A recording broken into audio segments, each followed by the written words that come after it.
আসসালামু আলাইকুম। প্রিয় দর্শক, যাদেরকে আপনি ফেসবুকে ব্লক করেছেন, সেই ব্লকগুলো অনেকেই খুলতে পারছেন না। তো কিভাবে আপনারা সেই ব্লকগুলো খুলবেন? তো চলুন আপনাদেরকে দেখিয়ে দিচ্ছি। তার আগে ছোট্ট একটি কথা বলব, যারা আমার ফেসবুক পেজে নতুন, অবশ্যই আমাদের পেজটি ফলো করে রাখুন এমন গুরুত্বপূর্ণ নতুন ভিডিও পাওয়ার জন্য। তো চলুন আমরা মূল কাজে ফিরে যাচ্ছি। এই কাজটি করার জন্য ফার্স্ট অফ অল আপনি চলে যাবেন আপনার ফেসবুক আইডিতে। ফেসবুক আইডিতে চলে আসার পরে কিন্তু আপনারা উপরে একটি থ্রি লাইন আইকন দেখতে পাবেন।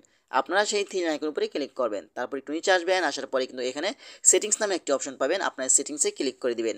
তো এখান থেকে সেটিংসে ক্লিক করে দিচ্ছি। তারপর আপনি একটু নিচে আসবেন। নিচে আসার পরে কিন্তু এখানে একটি অপশন পেয়ে যাবেন, ঠিক আছে? নিচে আসার পরে কিন্তু এখানে একটি অপশন পেয়ে যাবেন, সেটা হলো ব্লকিং, ঠিক আছে? আপনারা ব্লকিং অপশনের উপরে ক্লিক করবেন। তারপর এখানে দেখতে পাবেন যে আপনি এতদিনে আপনার ফেসবুক আইডিতে কাদেরকে ব্লক দিয়েছিলেন সেই ব্লকগুলো কিন্তু এখানে দেখাবে।